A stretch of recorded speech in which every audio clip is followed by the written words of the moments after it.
Welcome, my friends. Welcome to my world. I'm your host, Kevin Rutherford. It is Monday, June 6th.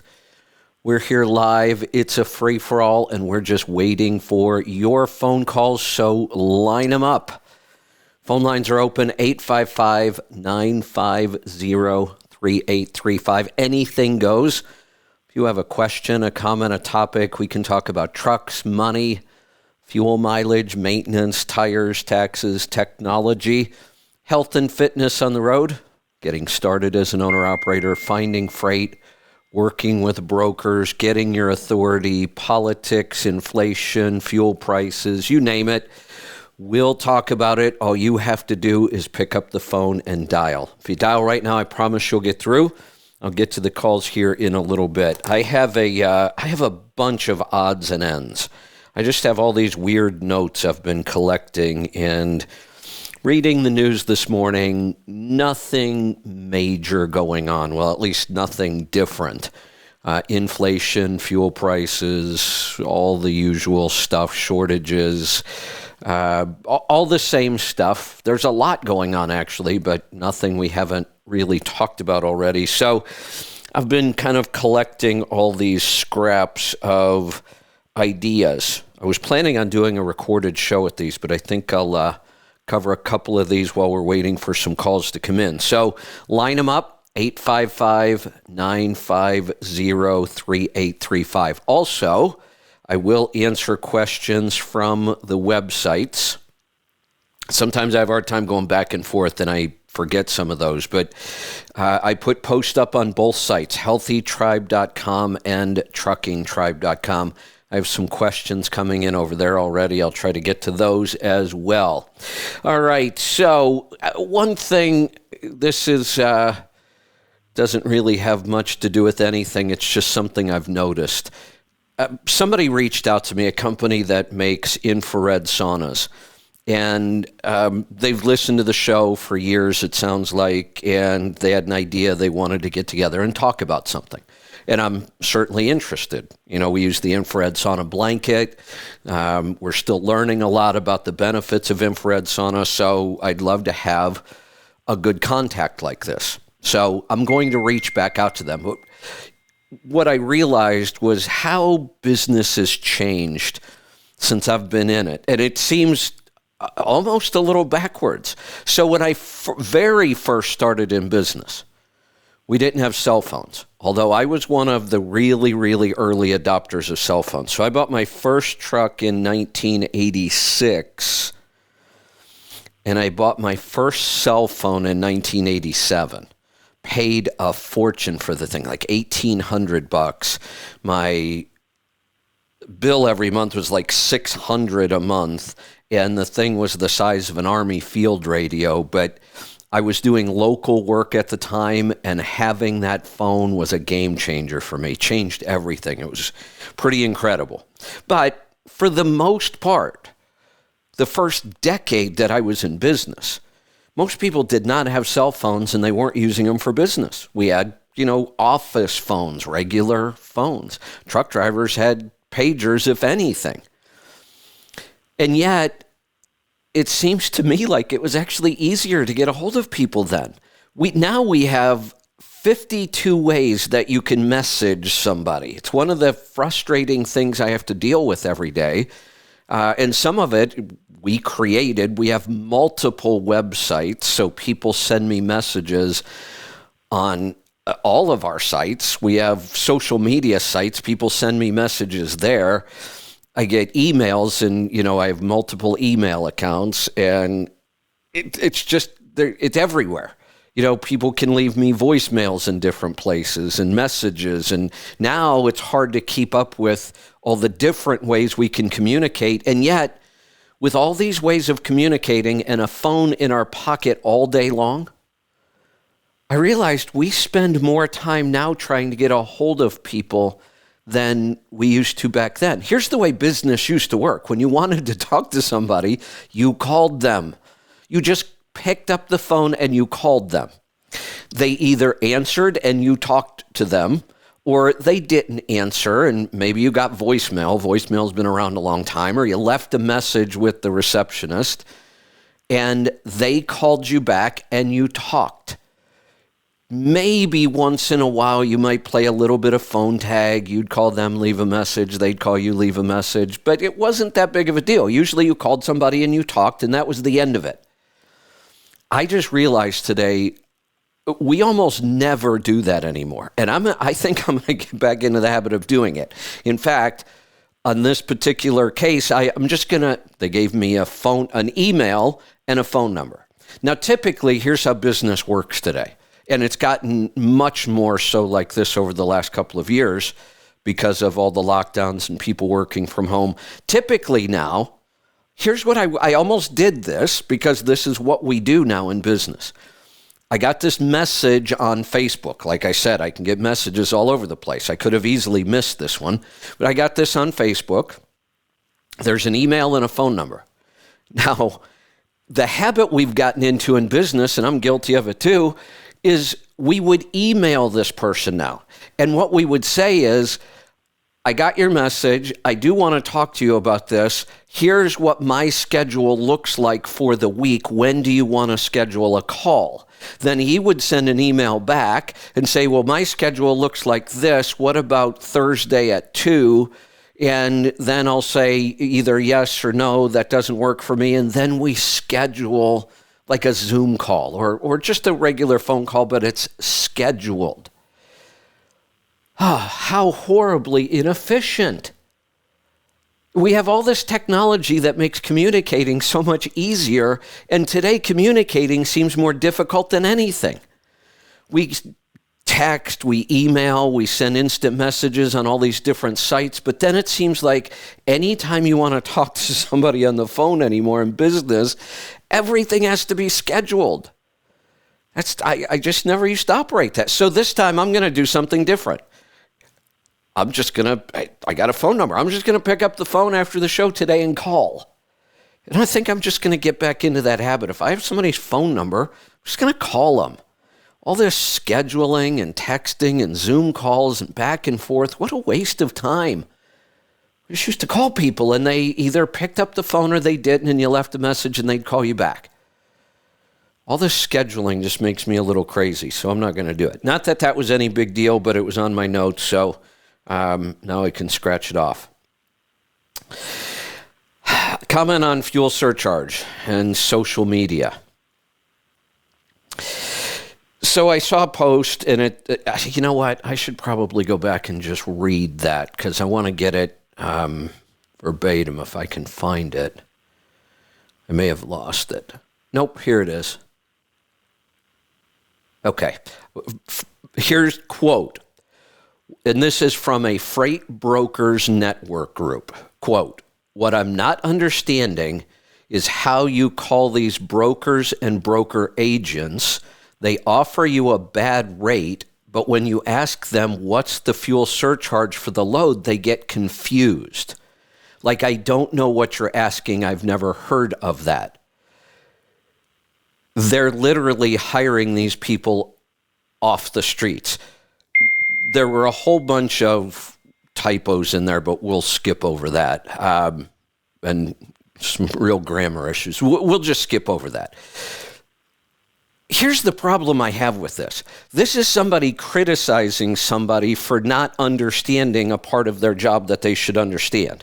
I completely agree with them in the first part of their sentence here. If the person works as a broker or a broker's agent, they probably should understand what fuel surcharge is and how it works. Many don't. I get that. But the person criticizing them for not understanding fuel surcharge doesn't understand fuel surcharge himself. And it's obvious from the post. I wonder if anybody understands. Completely obvious from this post, this person criticizing somebody for not understanding fuel surcharge doesn't understand fuel surcharge. Because fuel surcharge is not necessary and doesn't really exist in the spot market.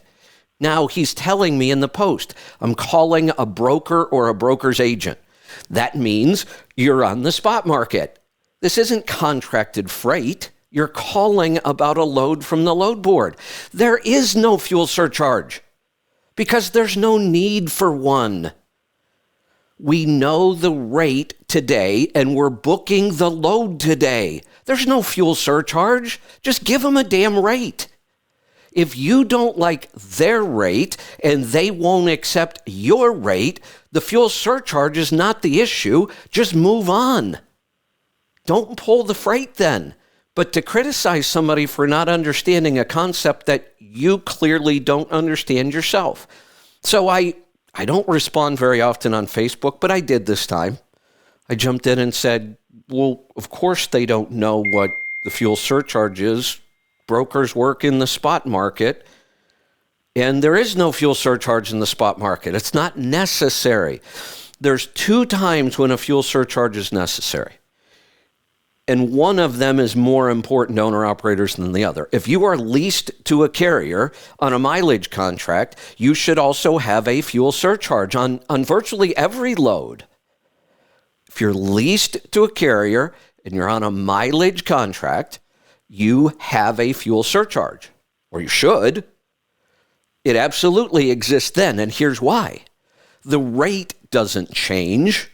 When you sign the contract and you're signing for $1.40 a mile or whatever your number is, well, you're signing it today and the fuel price, let's say you signed it 2 years ago and the fuel price was 2 something.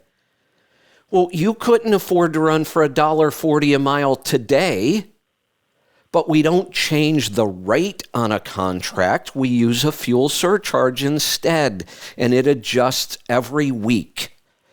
So that's the one time that owner-operators should understand how a fuel surcharge works. Now, if you're leased to a carrier and they're doing percentage freight, then you don't need to understand fuel surcharge. Every day, every load, you just accept that rate or you don't. The other time it's used, that an owner-operator might need to understand it, but it's pretty rare, is if you are booking contracted freight. Most owner-operators aren't going to do that. It happens occasionally. And this is probably why most owner-operators don't understand fuel surcharge, which I get. If it's not important to you in your business, there's no need to understand it. But don't criticize other people for not understanding it when you clearly don't. Then his response was, he went back through all of my material and found something I posted back in 2017 explaining fuel surcharge. I even put in charts and examples, and he posted that.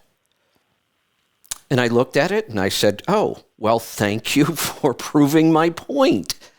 I explained fuel surcharge very clearly. And it has nothing whatsoever to do with the spot market. All right, one other thing. I have a ton more on here, but I think I'm going to leave them. Calls are starting to come in, so if you want to jump in and join us, line them up. Today is a free-for-all. It'll either be an hour or as long as you have calls and questions, and I'll also try to get to those questions on the website. I actually think I'm going to do that first. I do have one more topic I want to talk about, won't take long. AB5, California AB5. We talked about this a lot a couple of years ago. It's been pretty quiet. Here's a quick rundown. The law in California that passed, AB5 passed in California, it is the law. And the law says that you can't use independent contractors to do what your company does as its main function.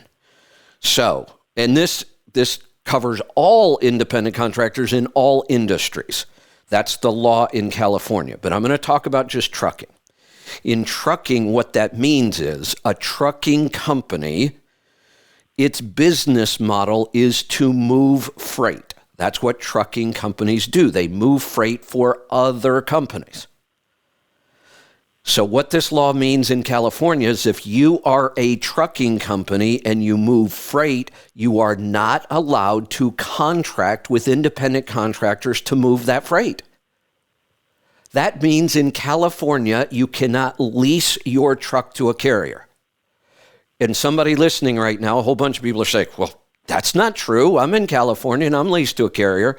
Correct, only because after AB5 passed, it is the law, the California Trucking Association and a couple other groups started lawsuits, and they started pushing it through the courts, and they got it to the Ninth Circuit, and it's been turned down. So now the Supreme Court is deciding whether or not they will hear this case.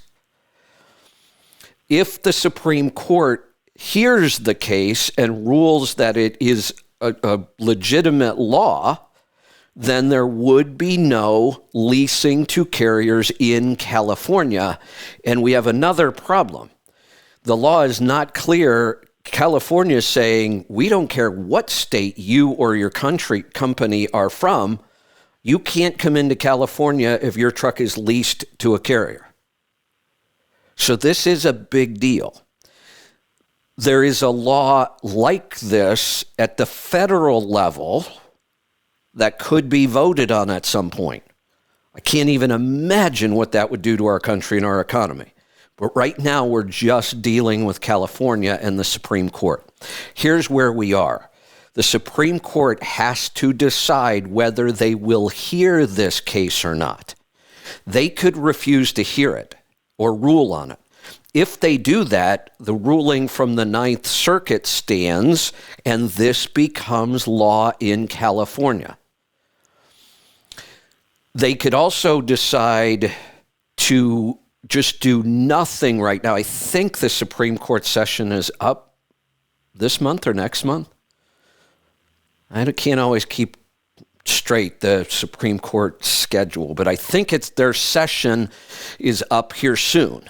And if they don't hear it or they don't rule on it one way or another, then it just sits out there till next session and we won't know what's happening. So it's still possible that nothing changes and it's a law, but it's on hold until the Supreme Court does something. If the Supreme Court says we're not going to hear it, then it just becomes law in California.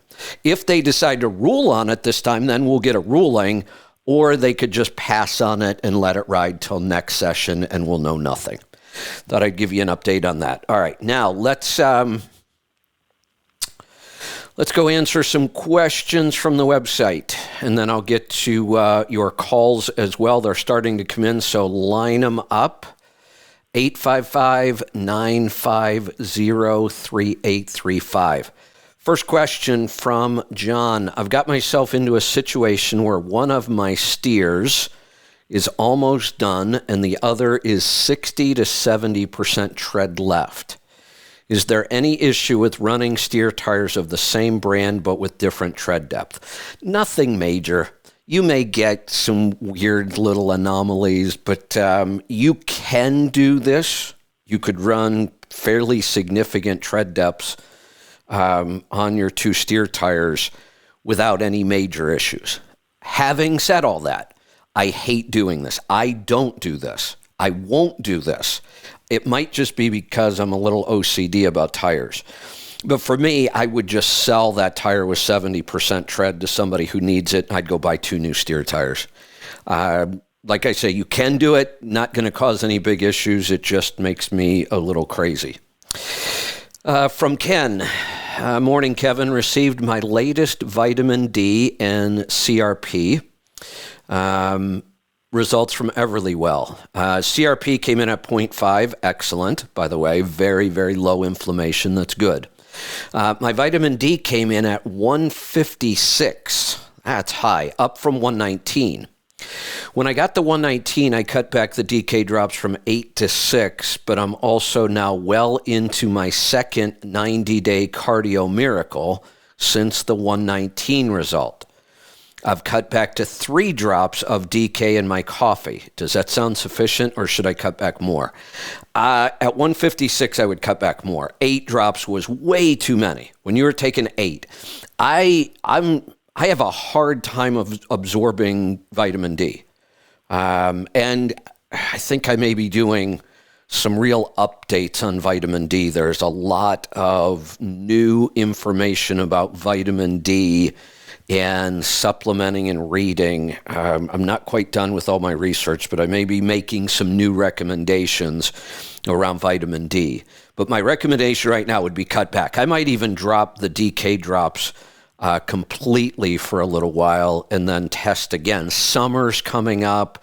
You're already very elevated. I would just drop the drops completely for now. And then I would test again in, say, 60 to 90 days. And then we'll have a pretty good idea of, where your level is. And we'll know that 8 was way too many. Maybe 0 wasn't quite enough. Or maybe it is. We don't know. Especially with the Cardio Miracle in there. So that's what I would do. Stop the drops, drop the drops. Wait 2 to 3 months, retest, call me back. We'll figure out what you need. Right now, you're fine. From David, what was the recipe with chicken and pork skins? Okay, the recipe I talked about with chicken and pork skins, drop dead simple, by the way. It actually makes basically a pizza crust. But it's weird to think that we can make a pizza crust out of nothing but animal products. And it actually comes out pretty darn good. Now, the one thing I will tell you is you'll never get it crispy. So if you like crispy pizza crust, that's not going to happen. It's hard to do that even with the alternative flours. But if you're just looking for a very, very low carb kind of flatbread pizza crust, this stuff's pretty incredible. I actually just like it. After I'll make the crust, I won't put anything on it. I'll just pre-bake it, and then I'll slice it up, and I'll put it in a bag, throw it in the refrigerator. I'll just walk by and grab a piece and eat it, cold. And it's kind of weird, but I actually like it. I really haven't made a whole pizza on it yet. I've made probably 5 or 6 of these things already, and I just usually even... if I want something like pizza, I always just cut mine and throw it in the refrigerator so I can make just a couple pieces at a time if I want it. Pretty interesting stuff. It's really simple, too. It's chicken, just cooked chicken. One of the easy ways to do this is you could just buy a rotisserie chicken. I like a blend of both dark and light meat. But if you want, you can just cook some chicken. You don't have to cook it any way special. One of the easiest ways is to poach it in water if you want. Poach it in bone broth, even better. So you take chicken, roughly 6 ounces of chicken, 3 ounces of pork rinds, chicharrones or pork rinds, some Parmesan cheese. I think that may be it. And then I think one recipe I saw used some Italian seasoning. You can season it however you want. I've done it with turkey. The canned turkey that I make is perfect. Turkey's already cooked. You open it up, you throw all this stuff in the blender, comes out kind of like a dough. You roll it out to about a 1/4 inch, throw it in the oven and bake it. Yeah, and you have a totally carnivore pizza crust flatbread. So pretty cool stuff. Fairly easy too. And I don't even look back. I got the recipe out of the Carnivore Code cookbook. I've played around with some alterations and variations, but I don't even really look at the recipe anymore. Like I say, it's about 6 ounces of chicken, 3 to 4 ounces of pork rinds, 2 ounces of Parmesan cheese, a little bit of whatever seasoning you like in there. Oh, eggs. There's also eggs in there. I forgot. 2 whole eggs, 1 egg yolk. That's the whole recipe. Very carnivore. Very nutritious, pretty darn easy to make. You throw all the ingredients into a food processor, you hit the button, turns it into a dough, you roll it out, and you bake it. It's that easy. Hardest part is learning how to roll it out and, learning how to deal with it. It's not that big of a deal. And great to have around. I even, it's not really savory or sweet. I guess it's savory, but I put nut butter on it one night. Just for something different. I pulled a cold piece out of the refrigerator, put nut butter on it. One of our new walnut butters from the store, which is awesome. And it was good like that. It was really good. I know it sounds weird, but it was good. All right. Let me see if we have any other questions from the website. And if not, I will get to the phones. Oh, this is I just got a message from Sarah. The pumpkin seed crust from Savor Tooth cooks crispy even with an inch of beef and cheese on top. Sarah, you are absolutely correct. I haven't had that one in a long time. There's a company called Savor Tooth, and they make a bunch of pumpkin seed flours and products. And theirs does get really crispy. So if you're looking for a crispy pizza crust, that's one of your best options. If you're looking just true carnivore, very, very low carb, almost no carb, this carnivore code pizza crust is pretty interesting. I also talked about they had an interesting waffle in there that was pure animal products, a waffle. And you could either make it sweet or savory. It was pork rinds and eggs, basically. So pretty interesting stuff. All right. Let's see. Any other questions? Okay, from Rick. Hi, Kevin. Dr. Daniel Amen just released a book titled You Happier. I listened to a podcast interview by this doctor. He wants us to think in terms of brain health versus mental health. Thought you'd be interested in the topic and perhaps discuss more after listening to the book, which is available on Audible. Have a great day. You Happier. I need to make a note. I am going to get that. You Happier book. All right. I got a note. I'll get it on my Kindle before the show's over. I was looking for something new to read. That one actually does sound interesting. The difference, or to think in terms of brain health versus mental health. That's interesting. So I do want to read that book. Brain health being we would look at the brain the way we look at our physical body. You know, when we look at our heart, right? What is your heart rate? What's your heart rate variability?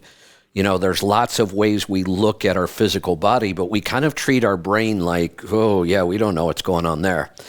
But there's a difference between our brain and our thoughts. And I think that's what this is talking about. Mental health, we tend to think of our thoughts. What's going on in our brain? What are you thinking about? Do you feel anxious? Do you feel depressed? Are you bipolar?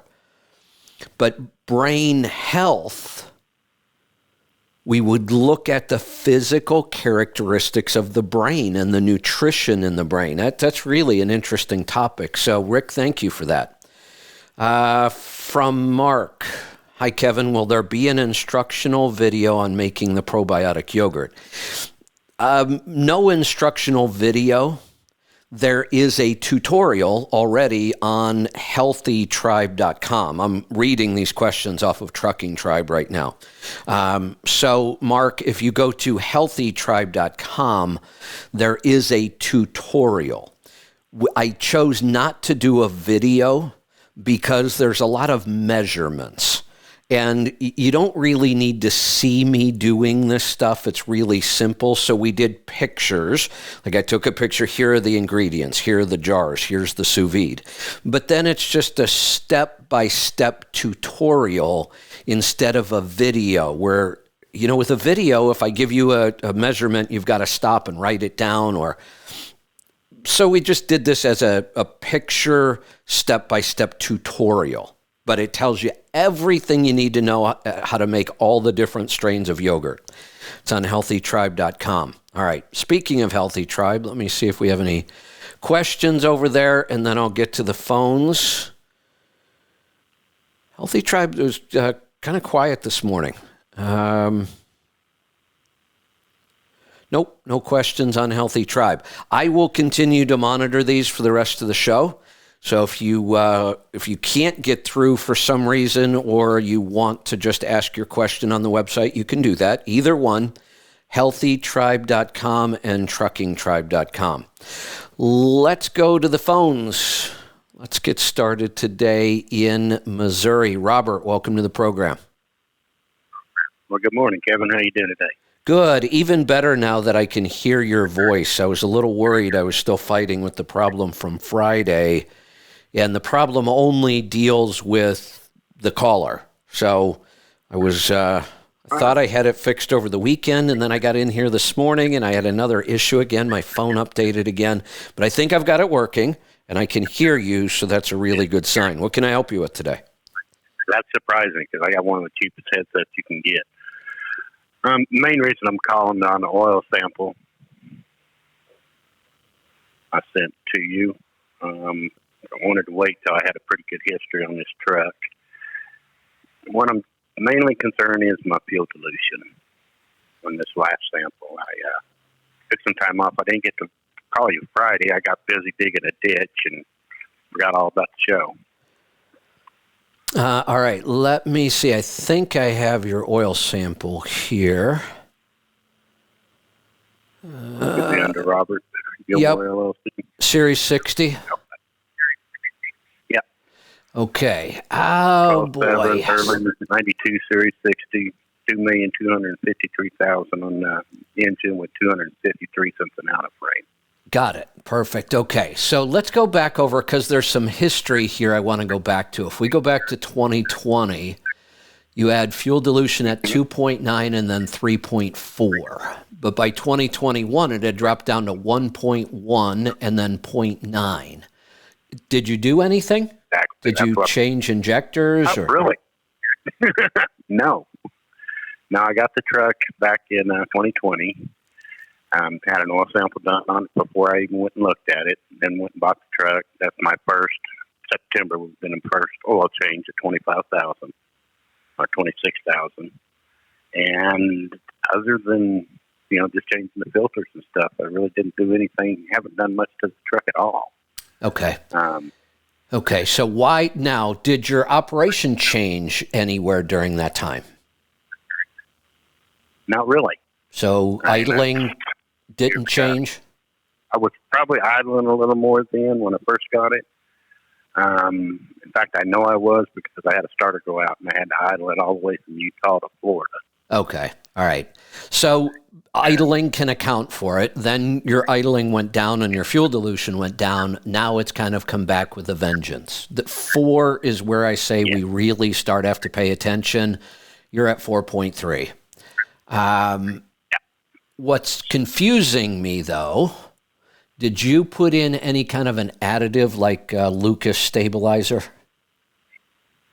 The diesel spec, significant resistance stuff to help it lubricate better. Trying to get my base up. You'll notice back about the third sample, it jumps up my boron and my titanium jumped up. Right. And that's right after I put that in, and I have put Lucas in the truck. So I'm gonna guess that whatever this product is, and I'm not familiar with it. Now you say you wanted to help your base. I have a feeling this product has no base in it. The diesel spec, or not diesel spec, that thing. It's the one that makes the base additive. Oh, Hot Shot Secret? Hot Shot, but I couldn't find the secret, Hot Shot Secret, and it was in the green bottles. It wasn't just the base additive. It was... Hot Shot Secret, like a lot of companies, makes all kinds of different additives. But we have to be very specific when we want the base. We have to add the base. You added a product that doesn't have any base in it. Because your base went way down. I mean, your last base was almost 10. That was back, and that was back before November. Okay. And that's why I've seen it shoot up when I put that in, and it going down so much is what's really got me. It's like, why in the world is my base so far down, but my viscosity getting higher? And the viscosity, I'm sure that's I put a gallon of Lucas in it. Yeah, I have to. Kind of a mix of oils too. With fuel dilution, our viscosity should go down. Your viscosity went up. That's why I was asking about an additive. I have to believe that this additive is causing the thickness because nothing else makes any sense. Here's what I think we're really seeing here. I think we're seeing. Oh, now you said you're at 250 something after an in frame, right? Out of frame. An out of frame. Okay. And I did a complete out of frame at just after $2 million. You consuming any oil now? I am about every 6,000. Ooh. Yeah. Ooh. Yeah. 6 to 10. If I first change it, it's about 10. And as the oil gets older, it seems like I'm using more. Okay, so this isn't, I don't want you to worry too much about what I'm going to say. I don't think it's a bad case of this, but I think what happened here, I think somebody rebuilt a block they probably shouldn't have rebuilt. That's what I'm wondering. Yeah, we have fairly high wear metals for right now. Nothing horrible. Again, I don't want to scare you with this because it's kind of a borderline case, not really bad, but it's not really good either. We have higher wear metals than what we should have at this point. Our wear metals should be very low. Certainly if we get... I've been watching and I'm like, man, that just don't make sense for a brand new rebuilt engine. You're right. It doesn't make sense. Now, if we have fuel dilution, that could increase our wear metals. So that's a little part of it. Your silicon is right at 10, which is kind of our cutoff. If it's more than 10, we go look to figure out why. You're right there on the line. It's kind of same with your fuel dilution, and both of those things could cause wear metals. But your soot is not bad at all, so I think it's tuned well. I think it's running properly. I just think we probably have some tolerances in this engine that aren't what we want them to be. And the silicone I count for, that I was running out of El Paso, hit a dust storm, and just wiped out a brand new air filter. Okay, and that'll certainly do it. Yep, and that'll certainly do it. I don't think I would get too worried about this, but the fact that it's already, burning a gallon at 6,000, we're seeing some wear metals. I would just, do all the stuff we always talk about anyway. Keep it tuned right. Keep doing your samples so we catch problems early. I mean, I don't think this is going to be one of those rebuilds that you get 1 million miles out of, but I'm pretty confident you should get 600,000 or 700,000. Well, I've got it scheduled now. I am running. I changed thermostats in it. They put a 165 thermostat, so it runs a little cool. And I've got it scheduled to put a 195 thermostat back in it. And I have been idling a lot this last. Yeah, those cool temperatures could cause some excess fuel dilution as well. That's what I was thinking. That might be a possibility. So I was going to change it. I've got a mix of oils in this thing. You can't get Rotella hardly half the time, so I've got a little bit of everything in there. Yeah, and that change filters and get that oil out. Yeah, that can get us some weird readings too. Again, I wouldn't worry too much about this. I think it's time to do a reset, get a good oil in this thing, and then just take care of it. And I think you've got a couple good years easy out of this still. I'm going to go ahead and do the overhead. It's been a year since I did the overhead.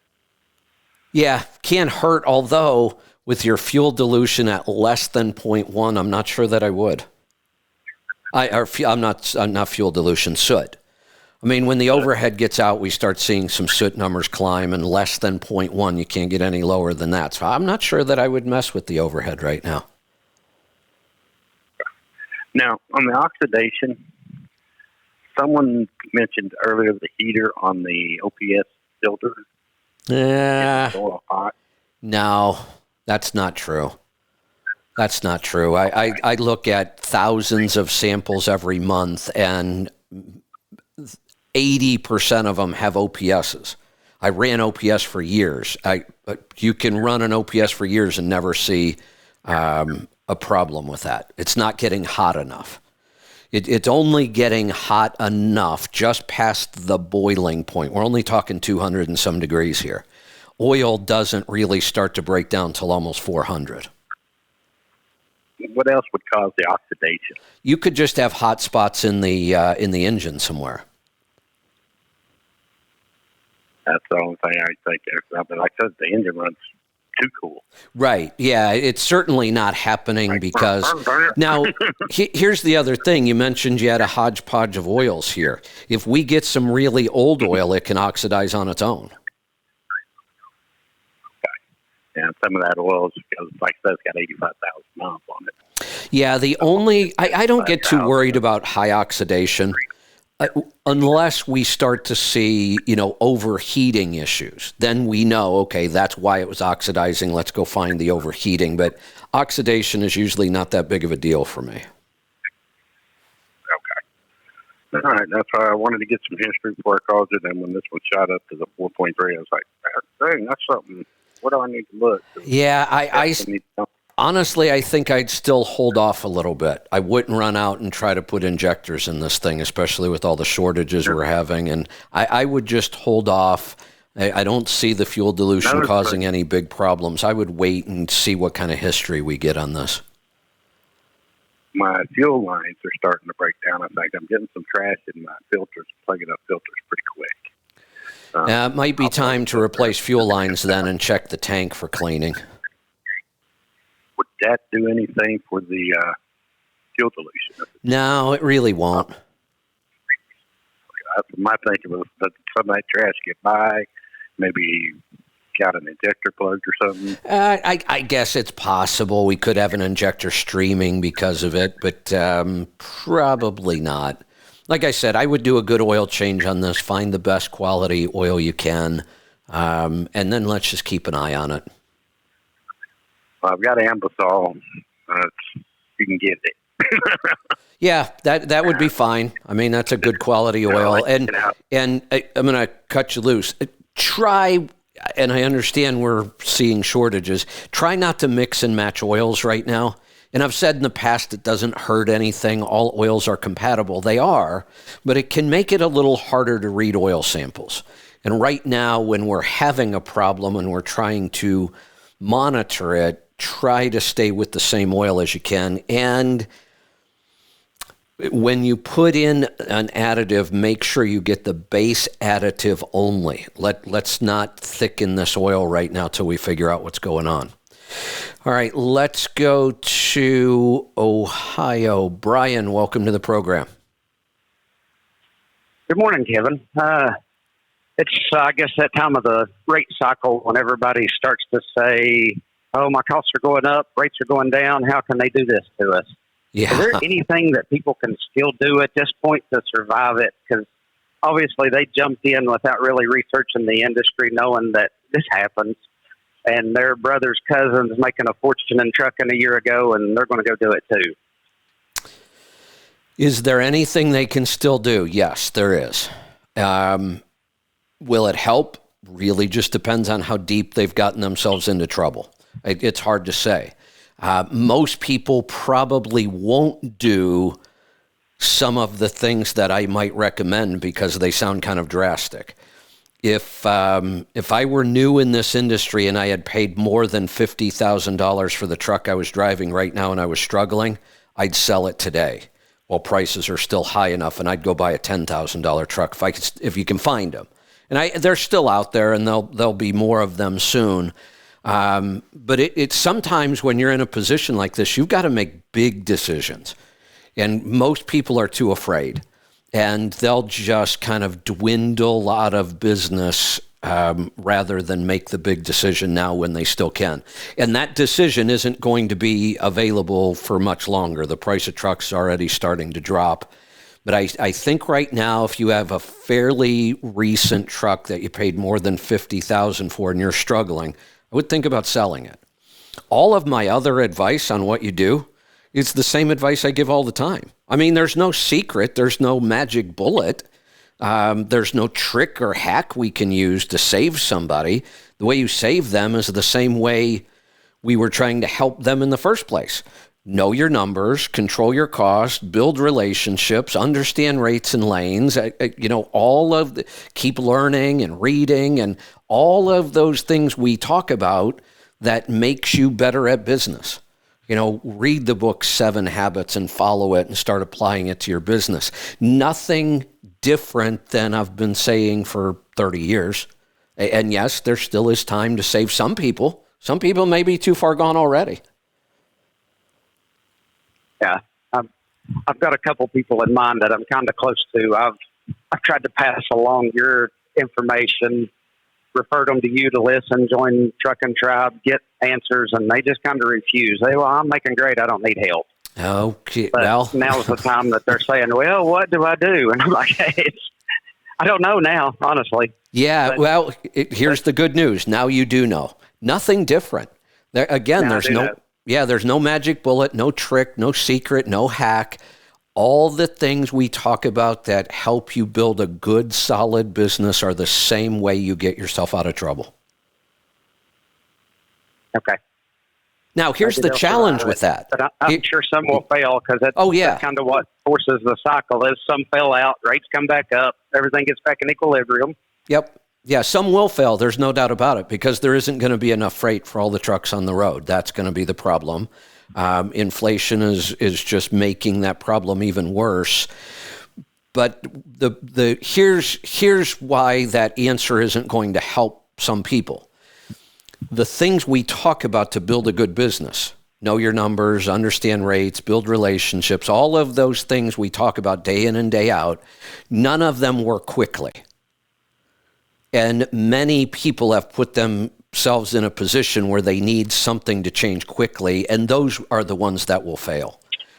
All these things take time, months, sometimes even years. I mean, when you hear some of the people that call the show regularly and we talk about their numbers, Matt and some of the others, if we go back and look at Matt's history, he's a good one, and we look at before he started doing anything different, you know, when he just did what everybody else did. You got in the truck, you drove, you made money, you tried to survive.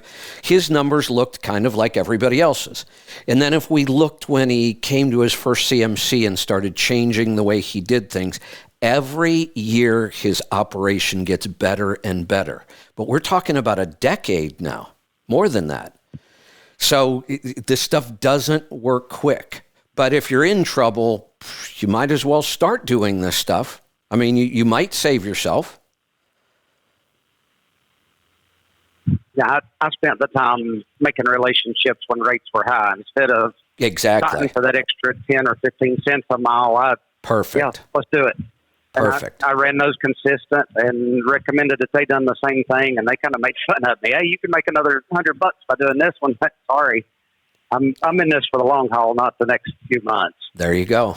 And in 22 years, this is at least third major cycle that I'm starting to see. I've never seen rates as high as they were the last year ago. Oh, nobody has. But I also think that'll make this whole cycle worse, not necessarily because the bottom will be lower, but because the high preceding it was so much higher. People based their personal finances, their business finances on those just way overinflated rates. But Brian, you just hit the nail right on the head. You are exactly right. That's why this one is going to be tough on a lot of people, because it was so easy to make money. And people overspent on the truck they bought. They're now, you can't help but overspend now because prices on everything are up. We have shortages. This one's going to be ugly. All right. Well, thank you for what you do. You're welcome. Thanks for the call. And thanks for trying to help other people. I mean, I'd love to help people. It's what I do. This is going to be a tough time. There are still people we can save, and I'd love to help them. There are some that are probably too far gone already. Let's go to Georgia. Matt, welcome to the program. Hey, Kevin, got some questions about the yogurt. Yeah. How long is it good for once I make it? I have no idea. Now, I can give you, mine's lasted at least a month. I think it was actually 5 or 6 weeks. When I went on the road this time, I tried to take as much as I could with me because I knew I wasn't going to be making any on the road. And some of it got out to about 6 weeks. One of the signs you can look for is if you see any mold on it. When you open it up and see mold on it, it's probably time to get rid of it. I know people who will say just scrape off the mold and eat the other stuff. I don't like to do that. So if I see mold, that's enough for me. It's gone. After 6 weeks, mine had no mold, but it started to get some kind of funky flavors to it. It started to get really, really strong and a little funky and almost cheesy, kind of. And I was almost done with it anyway, and it got so strong tasting at the end, I kind of just stopped. So I guess that could happen. But it seems to me like every batch I made is still good after a month. Yeah, mine, it's probably only 3 weeks old, but it just turned kind of watery after a couple of weeks for some reason. Well, that's interesting. Huh. If it turns a little watery, but it's probably got... It still tastes okay and there's no mold, you'll be fine. Okay. And I've probably got 2 tablespoons left in the mason jar. Can I just throw the, whatever that stuff's called, emulant in there and the milk and cream in there? Absolutely. Yeah. And can you explain to me why, I hear bits and pieces, why I'm not supposed to use ultra-pasteurized or homogenized milk? So you can use homogenized. Homogenized usually doesn't cause any problems. What causes problems is ultra-pasteurization. And what ultra-pasteurization is, they use a much higher temperature to pasteurize, but a much shorter time frame. And that's because that's how they make money. The quicker you can run the product through a factory, the more money you make. So rather than using a gentle pasteurization like 140 degrees for 2 hours or 20 minutes or whatever the numbers are, there's several numbers out there you can go by, they'll do something like 250 degrees for just a couple minutes. And it will pasteurize it, but it damages the proteins. And the bacteria change the protein in order to thicken the milk. That's what causes the milk to become yogurt and get thick and creamy, is that the bacteria change the proteins. And the process is the same like when you cook an egg. Your egg is runny, but you cook it and it firms up. The proteins changed. So that's the issue with the ultra pasteurized. Now, here's the thing. Sometimes it works okay. Sometimes you can use ultra pasteurized and you get a product that comes out all right. So for whatever reason, those proteins didn't get too damaged. The next time you go to use the exact same brand ultra pasteurized and you get runny yogurt that keeps breaking apart. I'm just not willing to take that chance. Right. Yeah, I couldn't find any that wasn't ultra pasteurized. I did find 100% grass fed. I used a combination of half and half and milk, and every time I made it, it turned out pretty firm. So I guess I'm okay. Yeah. Another question I had about fermentation. When I fermented my asparagus, I opened it up and I had some mold on the top of the stalks. I just wiped it off and poured some of the water out and poured regular tap water in there. Is that okay, or is that messing anything up? It's hard to say, but if you mess something up on a ferment, you'll know it. You'll either have visible mold like that, or it will smell so bad you wouldn't eat it. So I don't worry too much. If you mess up a ferment, you're going to know it, and you're probably not going to eat it. Now, the mold you saw on top, what did it look like? Greenish, white. Okay. It's just on the top of the stems to cut off in, on 2 or 3 of them. And they were sticking above the water, weren't they? They weren't. They were actually under the water.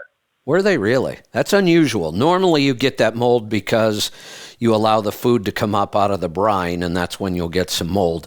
There's a couple schools of thought. There's people that say when you get mold on top of your ferment, just scrape it all off, you'll be fine. Other people say, no, it can work its way down into the ferment. You shouldn't do it. I would say, experiment. If you had some mold and you wiped it off and you put some water in there and you have a fermented taste and there's no visible mold, I would eat it. If you get sick, and there's none of these things that are going to kill you or make you really sick, but if you had some, upset digestion or some diarrhea a day or two after you eat it, then I might say, maybe it wasn't such a great idea to wipe off the mold. But I don't. There are lots of people that say they've been doing that for years and it never bothers them. Now, there is something else. I appreciate you answering my questions. There is something else you can get on top of your ferments, and it's not mold. It might look like it. It's going to be pure white and filmy, and it's actually called KAHM yeast, KAHM yeast, and it won't hurt you. It looks pretty funky on there. It won't hurt you. You don't even have to. I know some people that just stir it in and eat it, and it's fine. It won't hurt you. It does have a smell to it, not horrible, and it will change the taste a little bit. So if you get it, you can scrape it off, throw it in the refrigerator for a day or two if you're still fermenting, and then bring it back out. Sometimes that'll get rid of it. Other times I've seen once you have KAHM yeast started, it's almost impossible to get rid of it. But again, take it out of that jar, scrape off all the white stuff, put it in, a new fresh brine if you want, and that'll usually take care of it. Or just eat it because it won't hurt you. Alrighty then. I appreciate your advice and everything, Kevin. Have a good day. You're welcome. Thanks for the call. Let's go this time to Texas. Fred, welcome to the program. Hey, Kevin. How you doing? Good. What's on your mind? Well, interesting. I did a overseas container on my flatbed, and the company that I did it for wanted to have me do it steady. So I told them, I said the rate that I did it for was a little low, and they wanted me to sharpen my pencil and come back. It was an every other week run, and it was supposed to be steady. So I gave them a rate.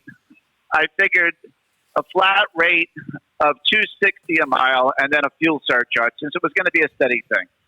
So they didn't understand that. I explained how I did the fuel surcharge. Pretty much how some of the carriers do it, where you take $1.25 off the national average and then you divide by 6. Yeah. So that's how I did it. And he was like, well, that's going to bring the rate higher. I said, well, you have to look at it. It's a double-edged sword here. Fuel prices are going to go up, and it's going to help me offset my costs. But when fuel prices come down, the rates come down considerable as well. And that'll happen over time, I told him. Right. So then he says he has another problem. The receiver, the people he's selling the product to, everything's getting too expensive, so they stopped this for about 6 months now. Oh boy! So you see the cracks in the foundation here. Yeah. It was no harm, no foul. I mean, I'm working. It was just something that he liked. He liked the way I did things. Him and I had a nice couple long conversations over the course of when I did it a couple weeks back, and he reached out to me like he just wants someone that he can depend on, and he felt that I was a trustworthy guy, which was nice to hear. And he said, when it comes back up, he'll definitely reach out to me, see what we can put together. I said, okay, so that was nice, but you see the cracks in the foundation now, where you see the suppliers starting to slow down their purchasing because of pricing. Yeah, it's happening. Here's a case. I was talking about people not understanding fuel surcharge this morning. Here's a shipper who obviously doesn't understand it either. But your answer was correct. You look at him and go, hey, look, all the rates right now, spot market rates, contract rates, everything's based on the fuel price the way it is. And if I quote you a rate for today's fuel price and the price goes back to $2 a gallon, you're getting screwed every week. Right. And he wanted, he said, can you sharpen your pencil? I said, I'll tell you what I'll do. I said, I'll go home over the weekend. This was last Friday we had the conversation. So I'll go home over the weekend. I said, and I'll look at that run, and I'll break down the numbers, and I'll try to figure out a way to put this together for you so it hopefully works for both of us, Yeah. Yeah, I think that's perfect.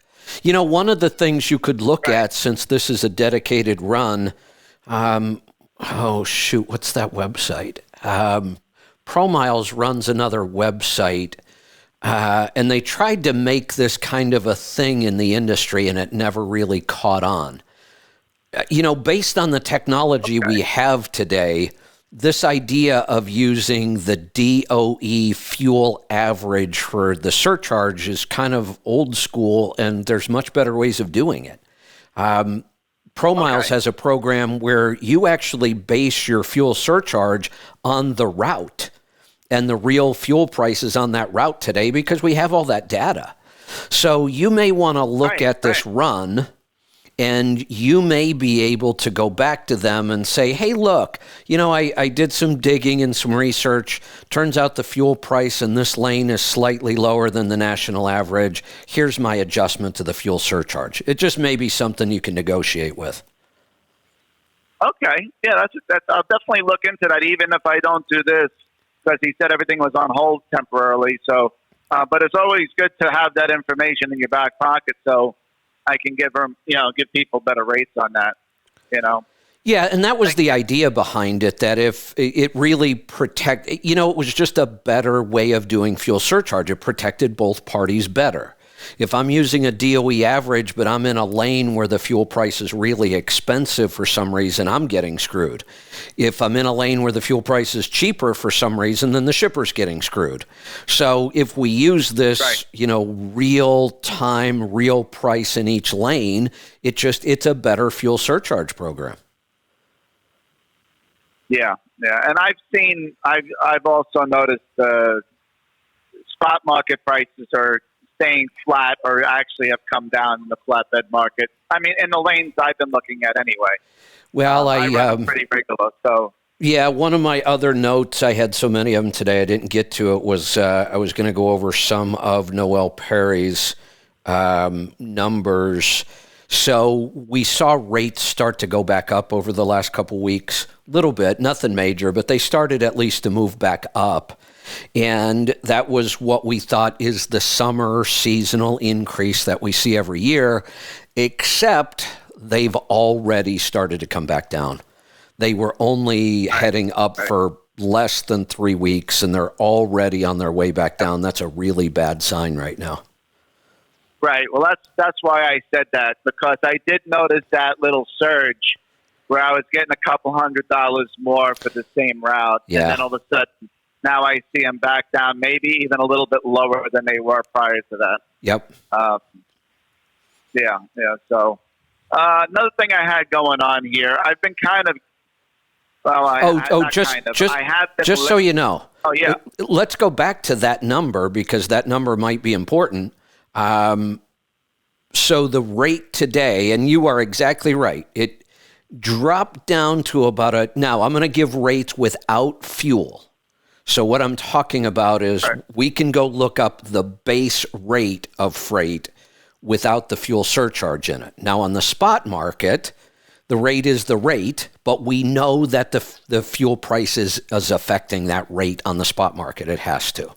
But right now, if we take fuel out of the picture, the rates had gotten down to about $1.70 a mile. They started back up, got to about $1.75, $1.80. This is overall, all the segments averaged. And now within a week, they're back down to about that $1.70 number again. So that number may also help you if you go back to renegotiate with these guys. I mean, your price of $2.60 was really strong. No, I know it is. And I'm trying to hedge my bets here, of course. I want to be on the high end. If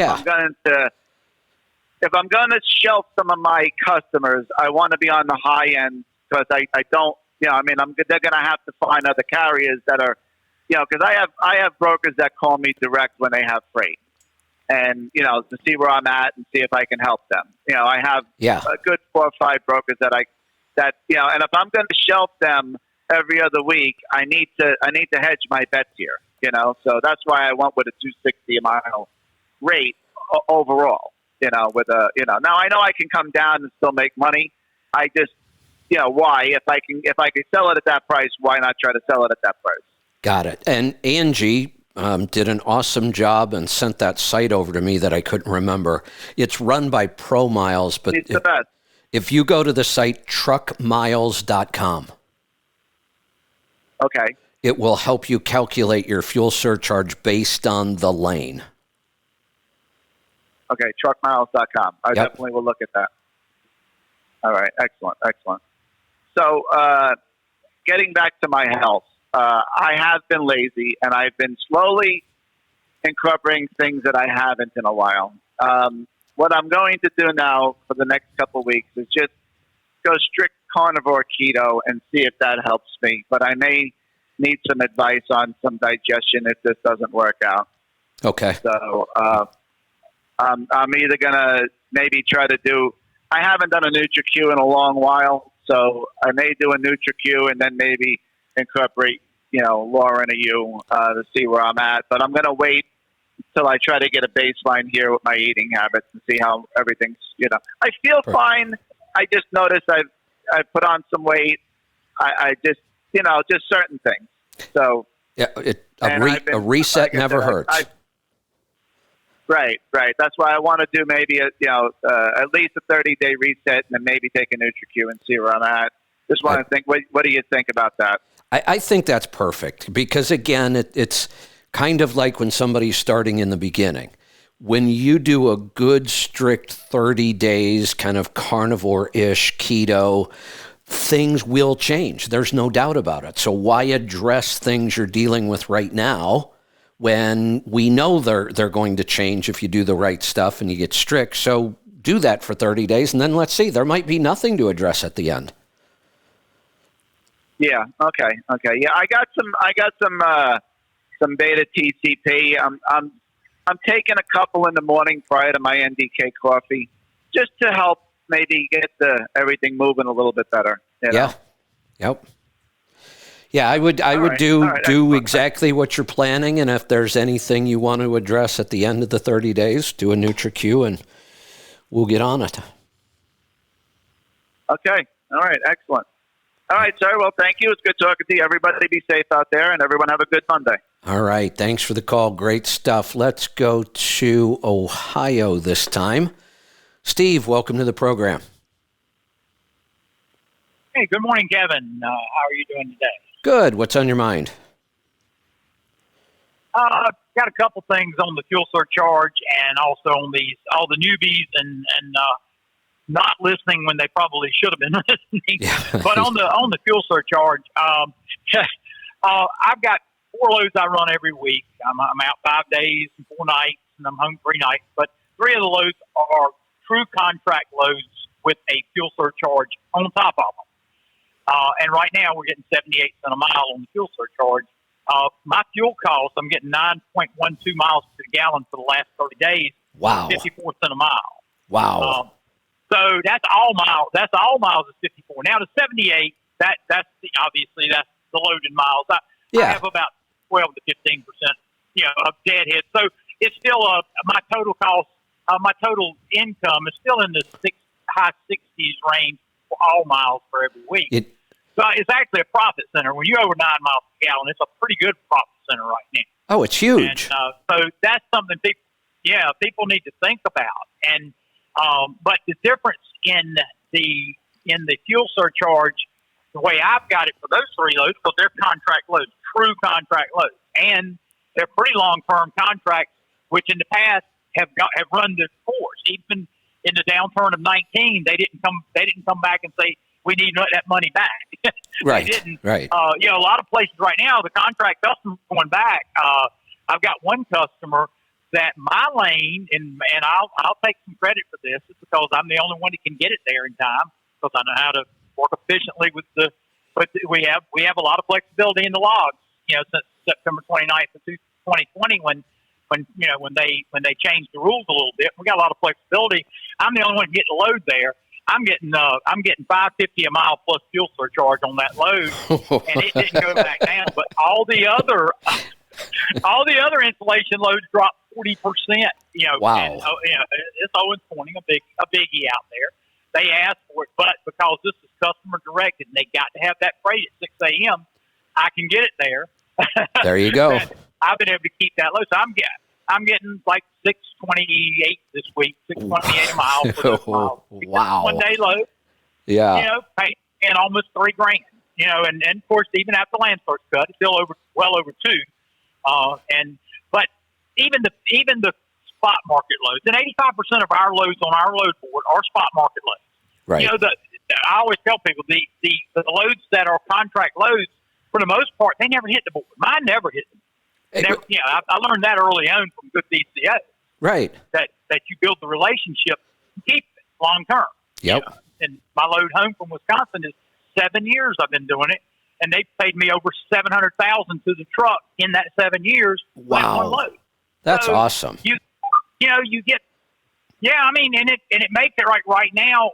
Mine haven't. You know, everybody else is saying how theirs has come down. I'm still doing between 6,000 and 7,000 a week, and I'm free night. And so that's to the truck. That's after. So you can do this out there, but you've got to build those relationships and not jump and run for every spot market rate you see. That's $8 a mile. Sometimes it's one time $8. I would rather. I've got one load that's about $4.20 a mile forever.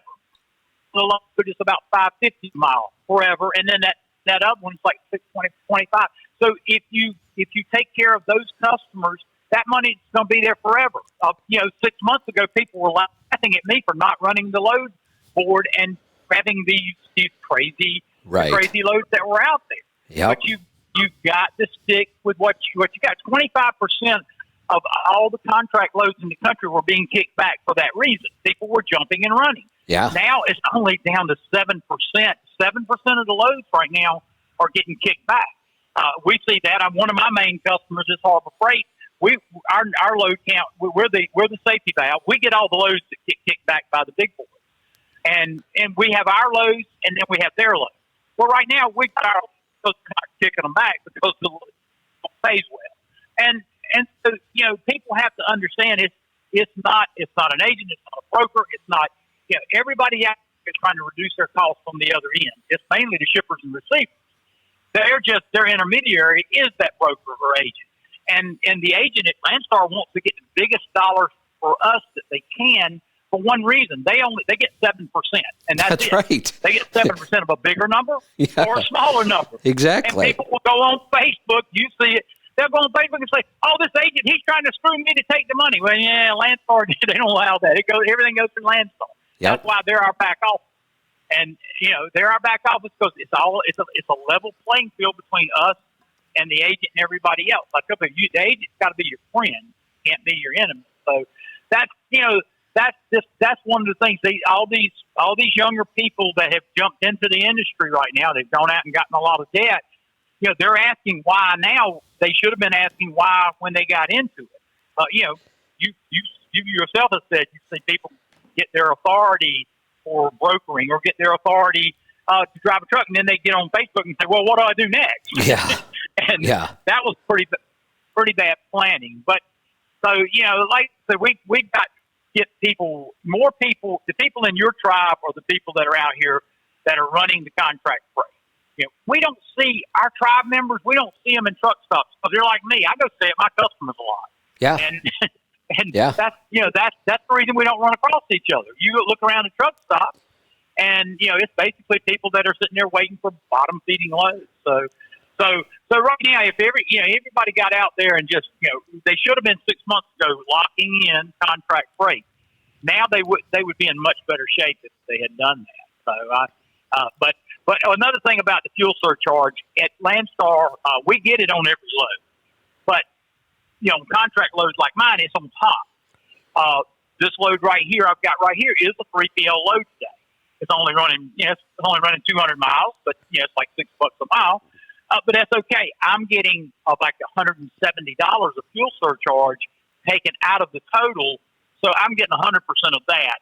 So we're getting a higher percentage of even spot market loads like this, and so they do put it in on all of ours. So basically, we're getting 100% on the fuel, even on spot market loads.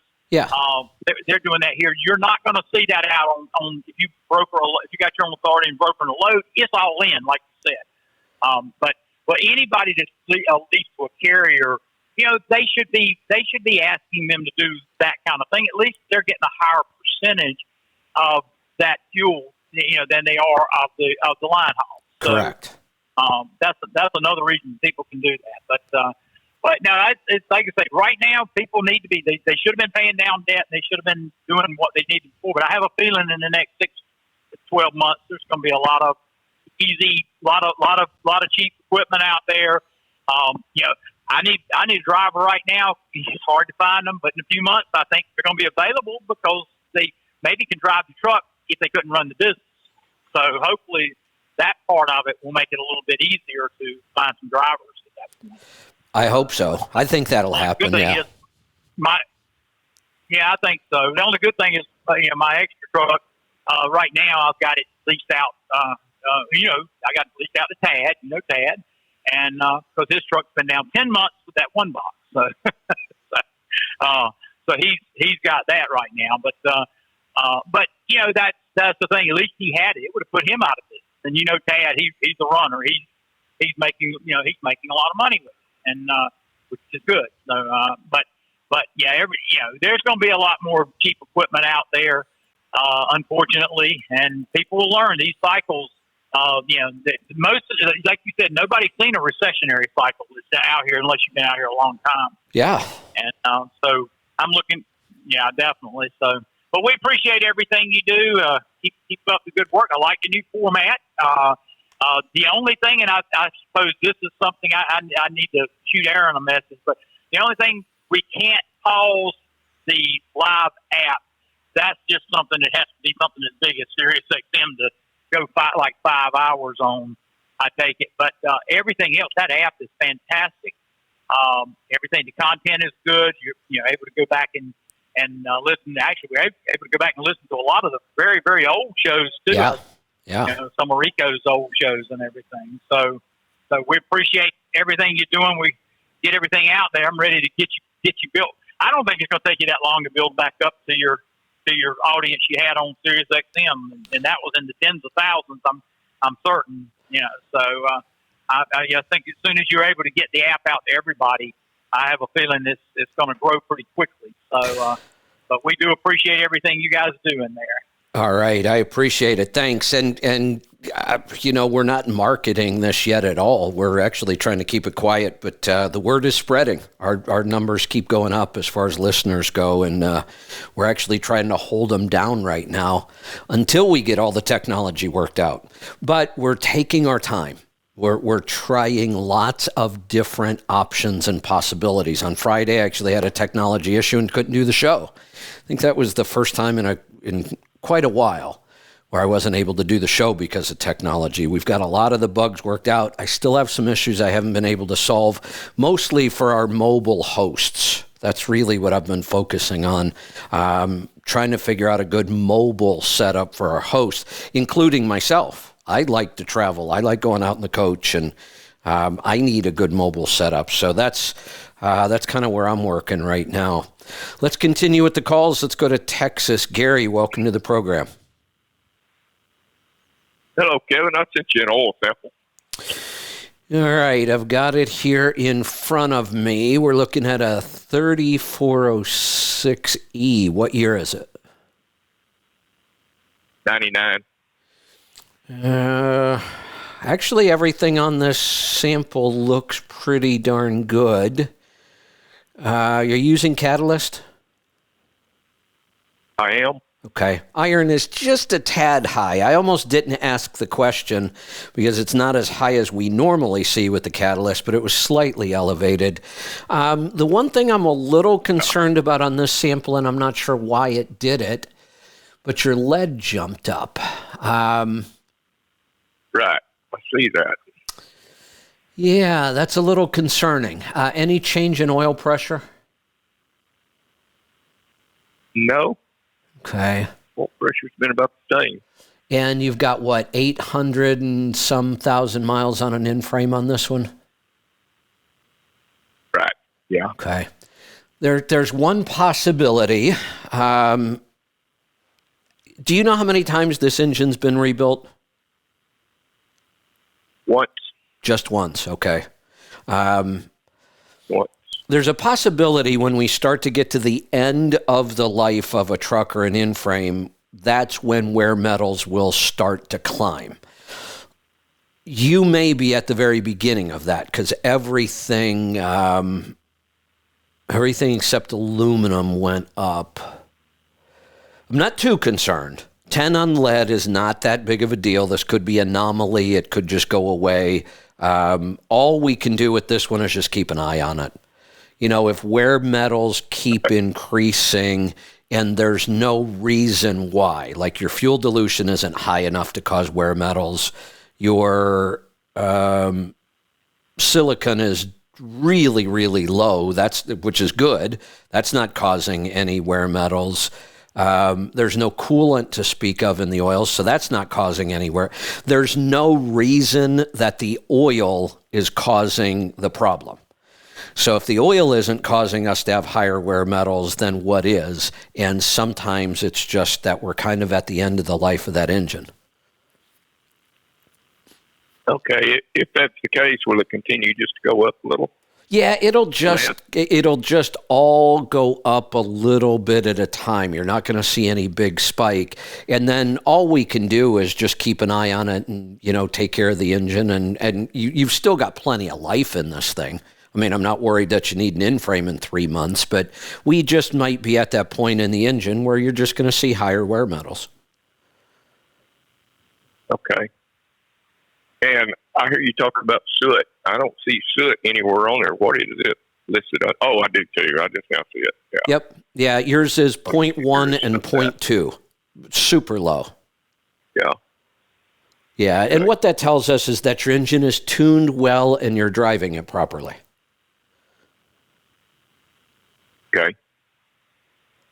So soot isn't causing us any problem. So again, there's nothing in here that should say wear metals are going to go up. And only one number really went up, and it didn't go up all that much. So all we can do now is wait and see if this becomes a pattern or not. But there's nothing to worry about on this one. How high should before I start worrying about it, how high should I let that lead get if it continues? Well, what we're really looking for, if that lead continues, at some point you're going to see copper.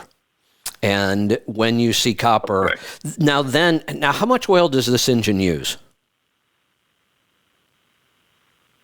It uses, I think I added like 3 gallons, possibly 4, but I think 3 between 25,000 and 50,000 this last one. Yeah, so roughly every 8,000 miles, still plenty of life left in the cylinders. This may be one of those, and again, I am totally speculating here because a little rise in lead right now doesn't really tell us much. We have to wait to see a pattern. But if it turns out the lead keeps going and we see a little bit of copper, this might be one of those times where you just roll in a set of bearings. We don't do that very often. But occasionally we just see an engine that starts to put wear on the bearings and the upper cylinders are still fine. So rolling in a set of bearings, even though we don't do it very often, might just be the way to go on this one. Yeah. Okay. And over on the base, it's got its flag, green flag there on it, 353. Yeah, that's nothing to worry about at all. If that gets below 2, I would worry. And I wouldn't even worry then because all we have to do is buy some Hot Shot Secret base additive or some Lubrifiner filters with base in them.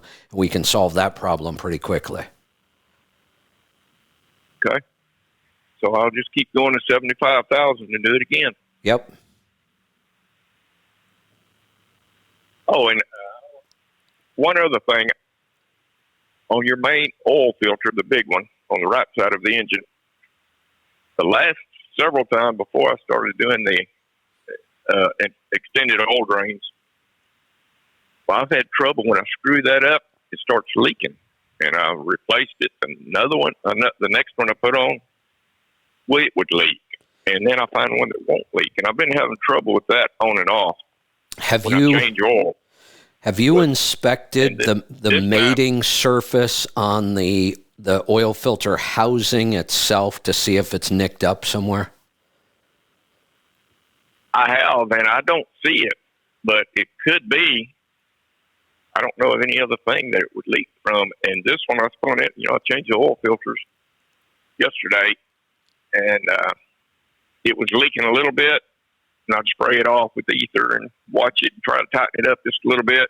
It leaked a little bit more. So this morning, and it wasn't dripping, it was just kind of running down the filter. So this morning, I've been watching it, and it's still just a leak, but it's not enough to go all the way down to the bottom and drip.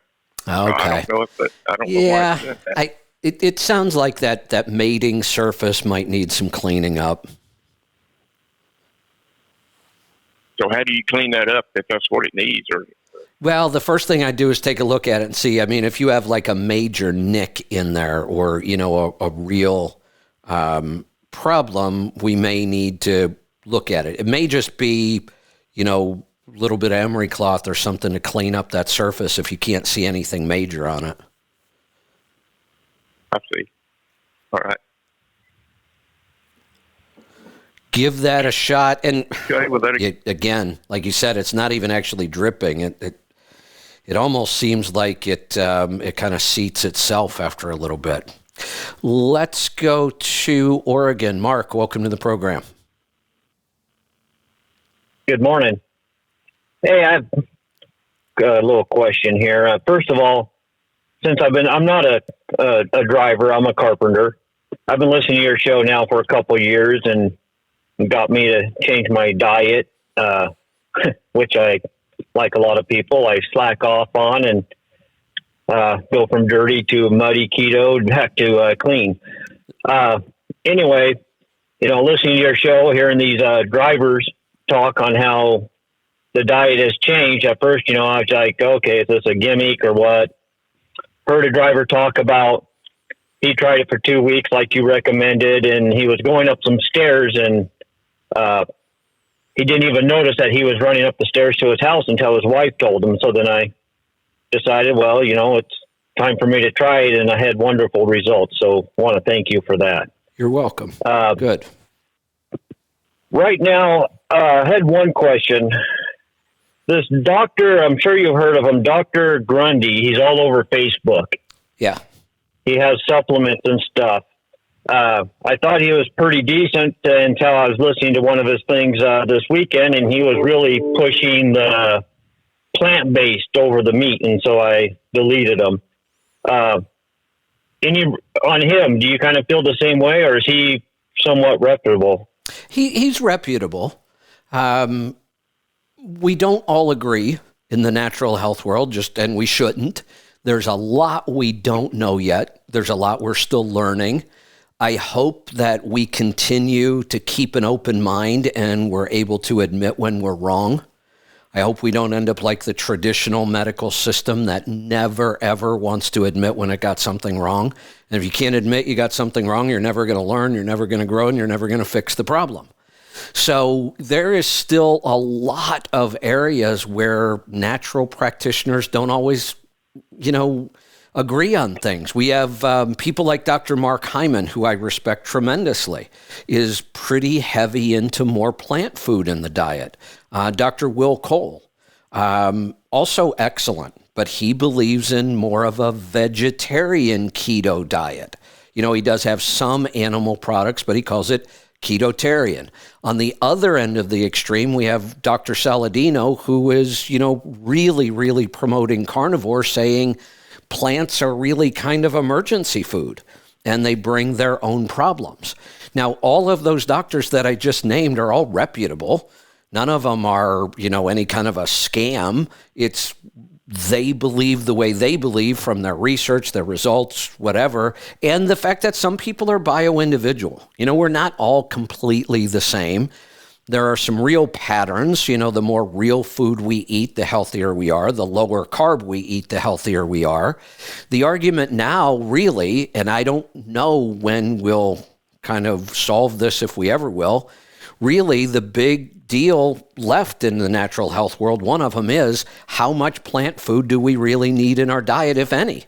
And does it make us healthier, or does it actually interfere with our health? There's this commercial I talked about it the other day for that product, Balance of Nature. I did a whole show on it, or an open one day. I'm not a fan of this product at all. I think it's a total waste of money. There's lots of problems with it. Their commercials make me crazy because on the commercial,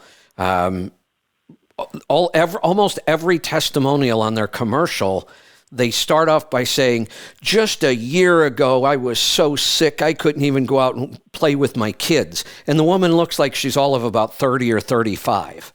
But I took Balance of Nature, and now she's out playing soccer with her kids. Well, first off, I want to know, what was wrong with you that you were so sick that you couldn't go out and play with your kids? They never say that. And you're going to tell me you were so sick you couldn't get out of bed, and all you did was take these veggie and fruit capsules, and now you're fixed? That's such bullshit. And every one of their commercials sounds like that. But there's one of them where the guy says, there will never be an argument about whether fruits and veggies are healthy for us. Well, you're wrong, because we're already arguing about it, because we don't know for sure. There seems to be some fairly strong evidence that fruits and vegetables aren't all that healthy for us. Right. So I guess that was a long way of saying, I don't know. There are some practitioners that promote a lot more plant material and plant foods in the diet. I have found through, experimentation on my own that honestly, the less plants I have in my diet, the better I feel. And that's how I've noticed with myself anyway, whenever I do more of the carnivore, keto, whatever you want to call it, that I feel better. And kind of brings me to my main reason for calling is I've had chronic migraines now for a lot of years. My younger years, I rode bulls, wild horse race for about 10 years.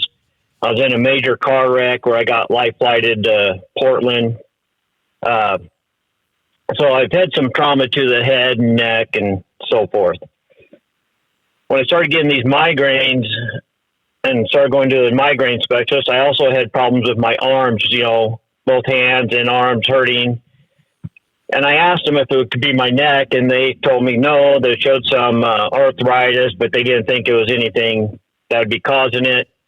So they had me on sumatriptan, a migraine pill, and shots that does help. They did carpal tunnel surgery on me twice, trying to help my hand, and another surgery up on my arms.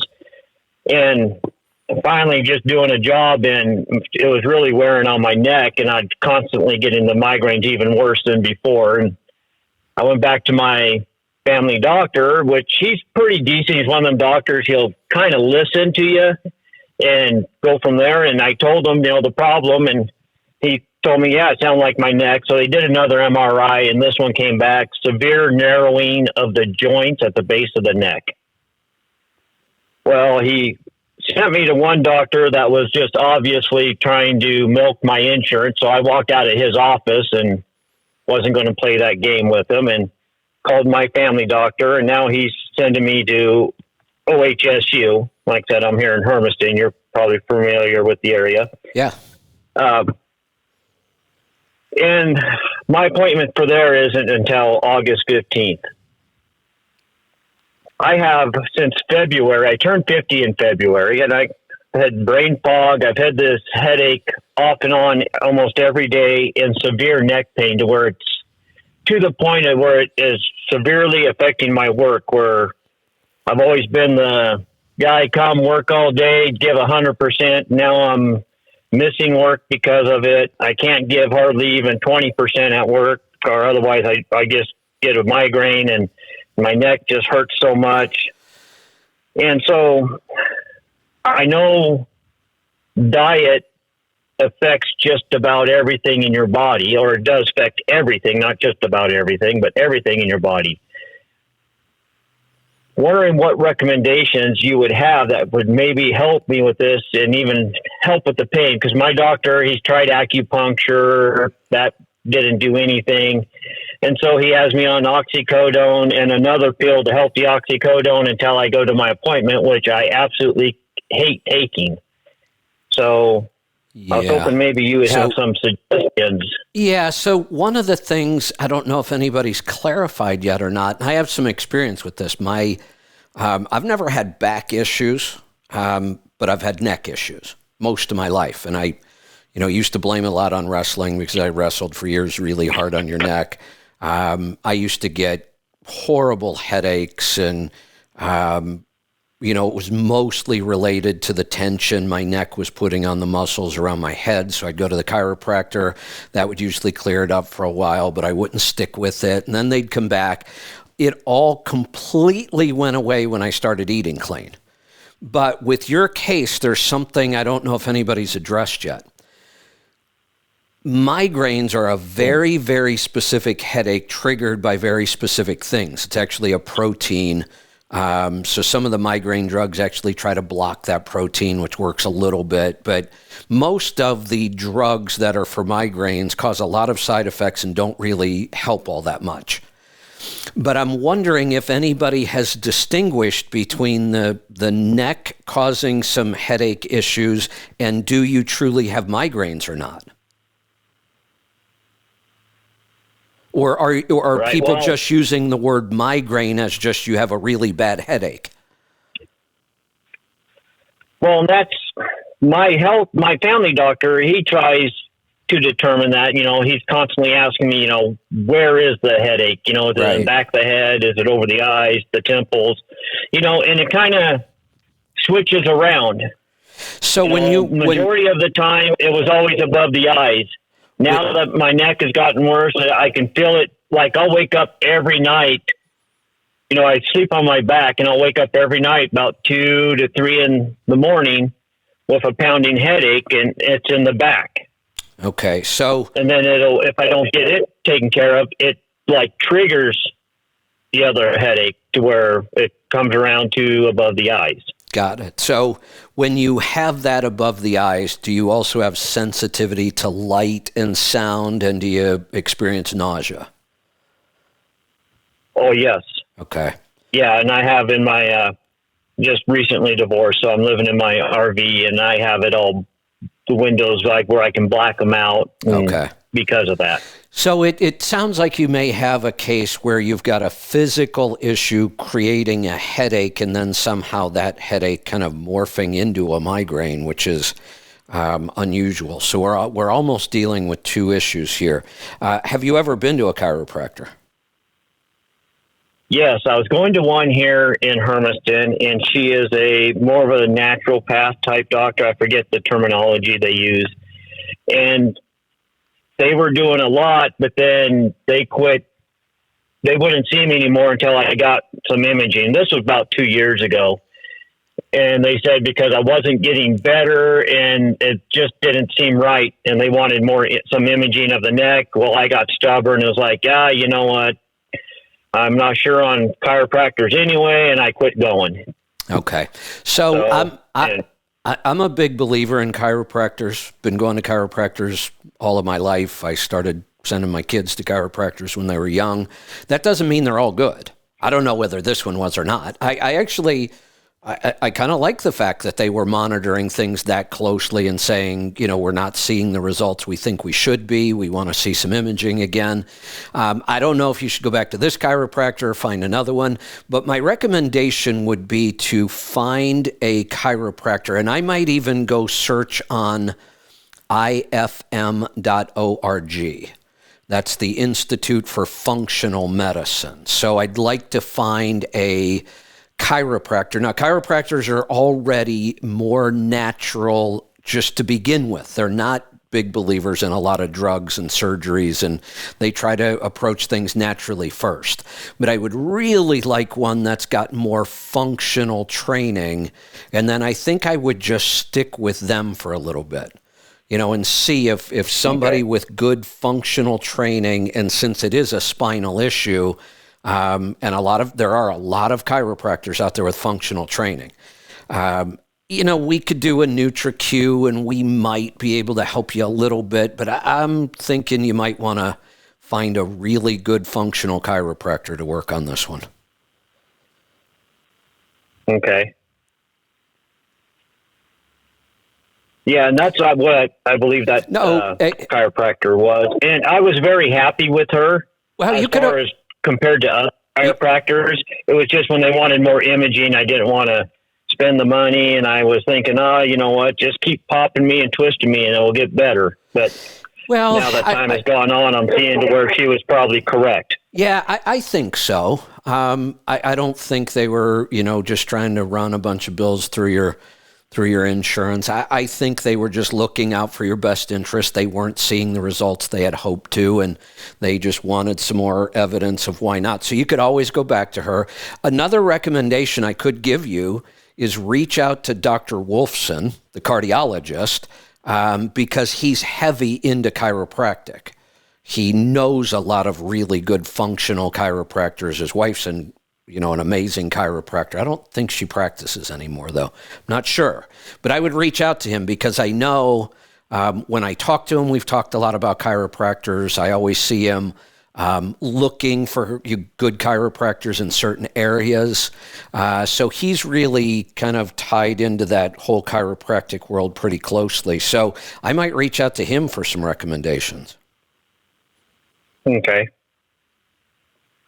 Yeah, I've heard you talk about him. He's the one that you talk about quite a bit, I believe, and send people to do a consultation with over the phone. Yeah, anytime somebody has any kind of a, cardiac issue, we always want them to consult with Dr. Wolfson. But in this case, like I said, he's pretty well tied into the chiropractic world, too. Okay. All right. Yeah, that's what I wanted to reach out to see if there's anything, I can do to help relieve this that you had suggestions on. And, I've always been a guy, at the age 50, kind of like you, grew up with the just say no era and pounded into our head about, like marijuana. It was just all bad. Everything's bad about it. Nothing good. As technology advances, they can take out certain parts of it, and they're finding some very good medical benefits from it. So I'm trying to get over that because I've never taken any recreational drug in my life. And so I've seen these creams, what are they? CBD. Let me stop you there. And I'm just nervous about it. Yeah. Let me stop you there. The whole CBD thing has kind of taken off over the last couple of years because CBD never used to be legal because hemp wasn't legal. Hemp is now legal nationwide. Hemp is similar to cannabis, but hemp has no THC in it. And THC is what gets you high. Hemp does have CBD and all kinds of other cannabinoids. My experience, though, is even though we have all this research that says all these cannabinoids should help, I have not found many CBD products that do much of anything. These creams do almost nothing. The CBD gummies and all this other stuff, I haven't seen a whole lot of results. What I have seen results with is a cannabis product, not a hemp product, a cannabis product that has a high level of CBD and is matched to the level of THC about 1-to-1. So, for example, if you can find a THC, a cannabis product, whether it's, smoking it or a gummy or vaping or whatever you choose, there's multiple ways to deliver it. But the ratio of THC should be close to 1-to-1. Those seem to be really, really effective against pain and nausea. Those two things it's really good for. I would honestly, you could experiment with this CBD stuff, but I haven't found anything very effective. The other possibility, and I will tell you that, especially as a non-user, if you use a product with, matched THC to CBD, you're going to get high. You will. That's what THC does. After a while, you get, more acclimated to it. It's not that big of a deal. You find a dose that takes away the pain but doesn't, keep you on the couch all day doing nothing. The other possibility that is probably actually more effective for pain and doesn't really get you high is something called kratom. Have you ever heard me talk about that? I have. How do you spell that? Kratom. Okay. So kratom is fairly simple. There's a tree somewhere over in Asia, and kratom is nothing but the leaves from this tree dried and ground up into a powder. There's nothing else in it. It's a single, product. There's not a whole bunch of ingredients. They take the leaves off these trees, they dry them. You either, make a tea out of the powder, or you put it into capsules and take it. There's 3 different kinds, if I remember right: red, white, and green. I believe the red is the best for the pain. But you could play around with kratom. I would get organic. I would find a good, I've seen some states, it's outlawed. Some states it's still completely legal. You can buy it in drugstores or gas stations and convenience stores. I tend to find a good organic source online and just order it from there. And I haven't used any kratom in a couple years because I haven't had any pain in a while. But it is pretty effective. Now, it acts more like an opioid, like the oxycodone you're taking. Okay. Everything about it is very, very similar to an opioid. It's just a lot more mild because it's just a natural product. But a lot of people find a lot of pain relief from it. Okay. All right. Well, I kind of answers my questions. That gives me some areas to start reaching out to Dr. Wolfson, research this kratom and try that. Find a functional medicine doctor here locally and see what happens. I want to try all that because I know when they send me to Portland, as I'm sure you're probably aware of, the high possibility they're going to say surgery, which my research keeps saying, Yeah, I can almost guarantee that's exactly what they're going to say. Yeah. Right. So, all right. Well, give that a try. Well, I appreciate your help. You're welcome. And I'd love to hear back from you and find out what you found out on any of this. Okay. Sarah just helped me out. I couldn't remember some of the kratom. Red is best for pain and sleep. Green is good for pain, but it will make you more alert. It doesn't make you sleepy and drowsy. But she brought up another good point. Like anything else you use, you will build a tolerance to it and you'll have to keep using more. Our goal would be to only, need to use the cannabis or the kratom for a short period of time until we can figure out what the root cause of all this is and fix it. Let's go to Oklahoma. Joe, welcome to the program. Oh, hey, Kevin, how are you? Doing good. What's on your mind today? I heard your wife's name. I know a guy who knows her.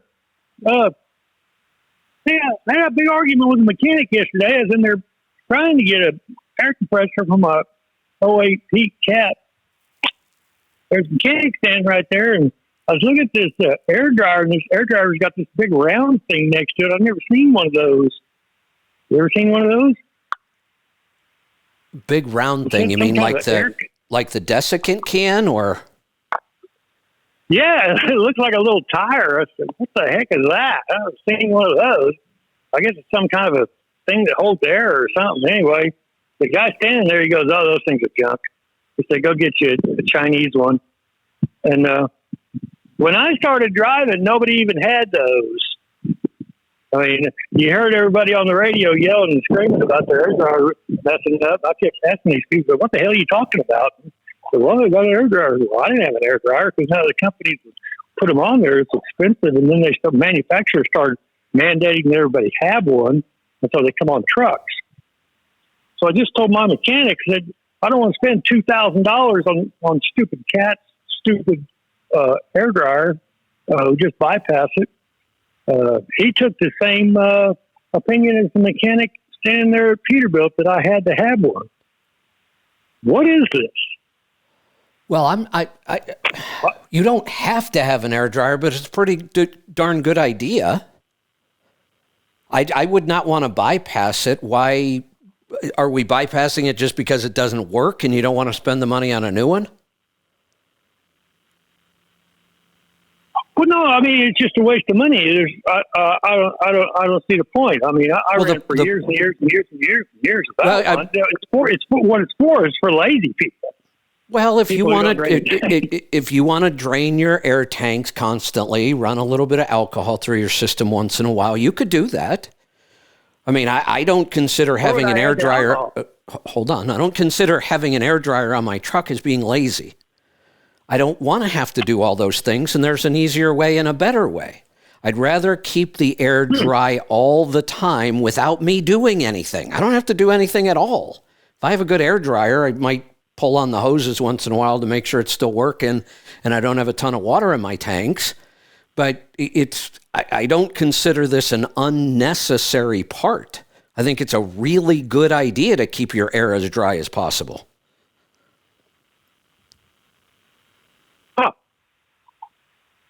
So what were we doing before? Messing up all of our valves and stuff like that? Because I just talked to my mechanic about it, and he goes, "Oh, you're going to mess up your valves." I don't know what valves he's talking about. But well, any air valve in the system, you get enough water in your tanks, you start to get rust in there that starts blowing through your system. Look, there was a time when we didn't have front brakes on trucks either. Well, everybody, when they did put them on there, everybody was backing them off.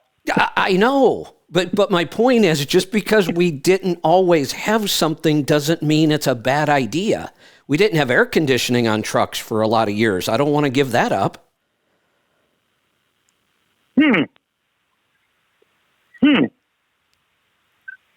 Well, personally, I would not run a truck without a working air dryer. Where would I add the alcohol? You take the line off the air compressor and put alcohol in there or something? People used to just pour it right into your lines. But see, that's why nobody knows about that anymore, because we don't need it anymore. We don't need to keep trying to run alcohol through the system to dry things up because we have a good functioning air dryer. Well, and all the warnings came on the trailers that saying don't run alcohol because you'll mess up that valve on the tank. Correct. Running alcohol is not a good idea, but if you don't have an air dryer, sometimes it just becomes necessary. That's why it's a better idea to have a functioning air dryer. Alcohol's not good for the system either. Well, it used to not make a difference, but apparently the way I understand it is they changed some kind of a valve back there in the trailer that, that made a difference. So they used to encourage that, and I guess they changed the valve, some kind of a piece of plastic disc or something. Well, here's the thing. Things change over time for reasons. We figure out better ways of doing things. Yes, there was a time when we had no air dryer and we put alcohol in the system when we needed to. But things have changed. It's the same as we used to put automatic transmission fluid in our fuel tanks because we said it cleaned things out, it made things run better. Nobody would recommend that anymore. Nobody that knows anything about modern diesel engines, that would be a really bad idea to do that today. But back then it worked. Oh, did it? Yeah, it worked. I didn't know that. Everybody I talked to that ever tried that flamed their stack, and the motor ran great for about 100 miles. What? The motor ran great for about 100 miles, and they burned it up. No, bullshit. Nobody ever burned up an engine by putting a quart of transmission fluid in the fuel tank. Oh, I don't know how much they put in there. He may have put too much. So you know somebody who actually claims they burn up their engine. And explain to me what that means. What does burning up the engine mean? I don't know what it meant. I was just talking to the guy, and he told me he put way too much in there, and he flamed his engine. And so, I never do that. Everybody's out here arguing about fuel additives. The last time I called you, I was talking to you about Clean Fire, and that guy told me to try that Lucas. So I'm going to do that. But nobody wants to. A lot of people run that transmission fluid in their fuel to keep from having to buy Howes and all the rest of that stuff. So, everybody, because I'm buying houses, everybody, oh, you're a fool, just run transmission fluid. I bet I've had 100 people tell me that. Well, today running a transmission fluid in your fuel, that's foolish. These engines get, old pre-emission engines didn't have much of a problem with it, and it did clean some things out. And it did kind of work like some of the fuel additives. Now, it didn't take care of things like, water and waxing and all that other stuff that some fuel additives will do. I'm not a big believer in additives, period. If we don't have a problem, why am I using an additive? Now, if I have a problem with my emission system fouling up and sooting, the catalyst works to fix that. If I don't have a problem with that, like when we see some trucks that are spec'd properly, driven properly, they don't need the catalyst. If you don't need it, then don't use it. So that it's the same with fuel additives. It's not like we need to put a fuel additive in every time we put in fuel. But as far as, just because we didn't have air dryers on trucks before, there was a time we didn't have Charger coolers on trucks either. I don't want to get rid of my Charger cooler. That was before my time.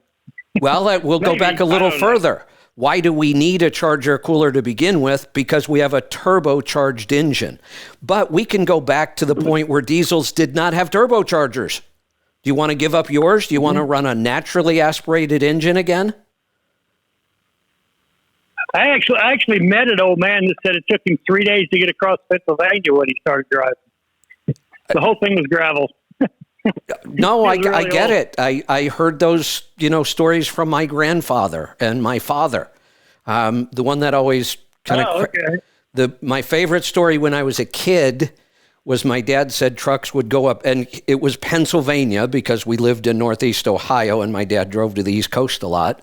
So he was always across the 2 lanes in Pennsylvania. And he would tell me that trucks would go up the hill so slow that you would open, and a lot of trucks had running boards back then, that my dad would say drivers would actually open the door, step out onto the running board, reach back through. We had those, they would either use a stick on the throttle, or we actually had some of those hand throttles back then. You could set them sort of like a cruise control. And they would step out on the running board instead of using a pee bottle. They would just pee on the running board going up the hill so damn slow. They had the button you'd pull out on the lever and it'd lock? Yeah, you'd lock the throttle in place. Yeah. So clearly... Yeah, clearly trucks have changed a lot in all these years, but I'm not ready to give up my air dryer just because trucks didn't have them before. Well, I don't know how to get alcohol to it though. Well, don't. Just fix the damn air dryer. Oh, it's $2,000. Some Chinese thing's supposed to be $250, and there's a guy I'm supposed to go see, and try it. That Chinese one. Try it for $250. What do you have to lose other than $250?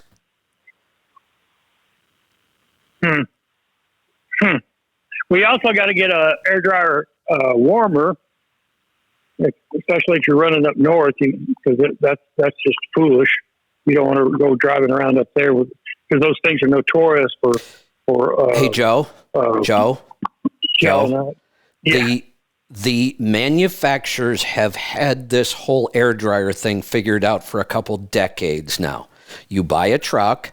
Okay. The air dryer that's on it works in Florida, it works in Maine, it works in Alaska. Just replace what you had on there. Or try your cheap Chinese one and call me back and tell me what it does.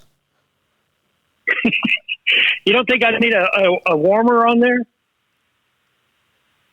They got different warmers. You got one that runs off transmission fluid. Joe. Yes. I've been talking to truck drivers for 30 years. Nobody has ever called me and said, I need a warmer on my air dryer. Replace the OEM equipment. You'll be fine. Well, supposedly my air compressor actually went back to a Bendix because it was a Cat double piston, and so even Cat says that's junk. So I got a Bendix on the way. It's a single piston. That's what was on it. So somebody had already done that. Hey, Joe, And how many miles are on this truck? 1.2 million. So I know lots and lots and lots of trucks, probably 90% of the trucks on the road go 1.2 million and more and never replace the compressor at all. Maybe you had to replace the compressor because there's been too much water in the system. Oh, it was hooked up. It wasn't disconnected. But you said it wasn't Somebody working. was already running. Well, no, the air compressor went out and flooded it with oil. Okay. So it needs to be Joe? serviced. Joe? Yeah. 3 options here. Do nothing, see what happens.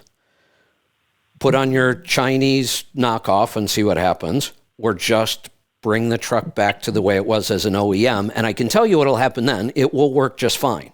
If you choose one of the other 2 methods, please call me back in a month and tell me what's happening. I will. All right. Thank you, Ken. I'll look forward to it. You're welcome. Thanks for the call. All right. We're going to wrap this up today. Great calls, by the way. Good stuff. Thanks for that. We will see you back here tomorrow for the Power Hour. We'll see you then. Let me check real quick. A couple quick questions that I just saw that came from Angie. I'll answer these before I wrap it up. From Philip on the website, can you comment on the book, The Moral Case for Fossil Fuel? Yeah, I will. I actually want to do a book report on this one, and I need to go back through my notes, but I really recommend the book. I almost didn't get this. It didn't sound like something that I was all that interested in. I really liked this book a lot, and I agree with a lot of what is in this book. I think most people know that I'm a pretty big fan of electric vehicles, electric appliances, electric tools, electric and solar. I think that there are a ton of benefits to it. The environment is not one that I really put a lot of weight on. I don't know that going to electric is better for our environment or not. And I don't know if anybody does, really. I just like the benefits of electric, all the advantages electric has. But, and this is the kind of the idea behind the book, moving to electric is fine, but we should not give up fossil fuels and internal combustion engines. I completely agree. I think the U.S. right now is pushing way too hard. This administration, the Biden administration, is pushing way too hard. They talk about this great transition we're making in our economy. I think it's a huge mistake. I think we should allow the free market to develop the electronic and electric technology as it happens and as it becomes cost effective. We shouldn't have a bunch of regulations that force this. We shouldn't have a bunch of government incentives that force this. Let the free market figure out what our best energy source is. And I think it's going to be a mix of electric and fossil fuels and internal combustion engines. But it is an excellent book. Highly recommend it. All right. And then somebody is asking what brand sous vide. I have I have an old one that I've had for 5 or 6 years. Still works just fine. Starting to get a little noisy. And I can't remember, I can picture it, but I can't remember the brand. And that's okay because I wouldn't even necessarily recommend that one anymore. The new one I just bought recently and absolutely love is a Joule, Joule. Joule. Very, very tiny, one of the smallest I've seen, and runs off, your phone if you want on an app, has a timer. You can set the temperature exactly where you want it. It's super quiet, and it works great. So that's my recommendation on the sous vide. We also will be doing the pit tomorrow, Politics and Trucking. Stanford Graham will be joining me for that. That's probably what I'll work on the rest of the day. I need to do some homework on some of the topics I want to cover on the pit tomorrow. So we will see you then. Be safe, be profitable, be fit and healthy. Always do the hard work and master the journey.